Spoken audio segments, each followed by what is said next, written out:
Marquita Wiley with Innovative Business Advisors, and I'm a consultant with Innovative Business Advisors. I'm also a CEPA, Certified Exit Planning Advisor. So I first came into this space through the Exit Planning Institute. At that time, we were almost exclusively doing brokerage work. And while I had the exit planning certification, we really weren't focusing. We weren't really marketing that service. So this gave us a huge opportunity to come up with a strategy to focus on working with business owners who are on the horizon of selling their business, getting that business into perfect shape so that they can get their best value. So we assessed several products, and ultimately our decision was Value Builder, and we built our practice using the Value Builder framework as the tool for our exit planning advisory. I think Exit Planning Institute is an awesome learning base, but Exit Planning Institute does not deliver to us a framework that is an automated framework and that is easily repeatable in the context of working with our clients. So where I was stuck in the process before we moved to Value Builder was, so what it required was that I really sit and go through an interview with the client. So I didn't have a document I could give them to fill out. It was all written. So I would actually go and have meetings with them, and sometimes it would take as many as 3 or 4 meetings, an hour per meeting, just to gather the data. And then once the data was gathered, coming back and editing that data into a presentation document took me at a minimum of 2 weeks, as much as a month. And sometimes I would just have to call the client at some point and say, I need more information, or it's taking me longer than I anticipated. That compared with sending the client to the portal, they answer the questions. As soon as they finish answering the questions, I've got their document.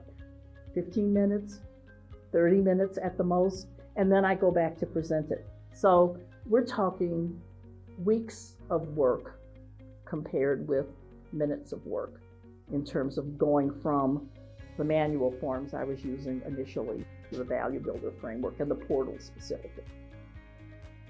The thing that I see as different is my efficiency and how many I can handle at one time.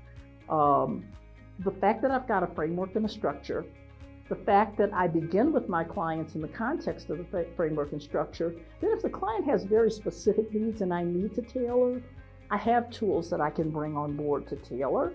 But that's made the hugest difference for me, is I feel like I can ramp up, I can carry more simultaneous clients in the context of the Value Builder framework than I was able to before with my Word documents and Excel spreadsheets.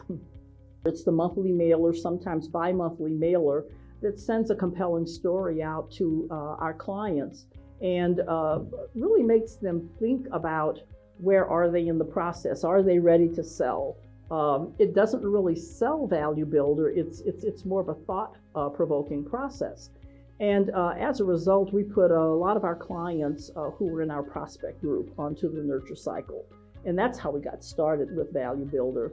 What we found over time is that when we have clients in the nurture cycle, eventually they will move on and take either the pre-score or the Value Builder assessment, and that gives us a nice basis to have a more in-depth conversation with them. A client who came to me as a buyer, and I pigeonholed him as a buyer, but by luck of the draw, I put him in the nurture cycle.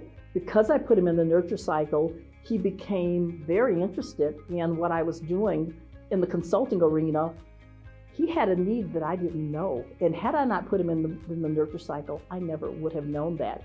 And the ultimate result was he came on as a Value Builder client. And to this day, he has been, I think, my most successful story around what I have done in the coaching arena around Value Builder.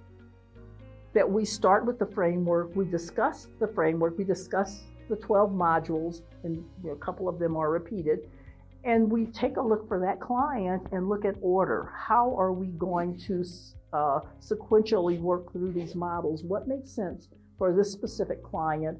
What are their needs? I mean, what are the big low-hanging fruit items that they need to address first? I normally bring hub and spoke forward, because one of the things I find with the clients in my group is more often than not they're doing more work in their business than they need to, and they really need to spend time looking at talent in the organization.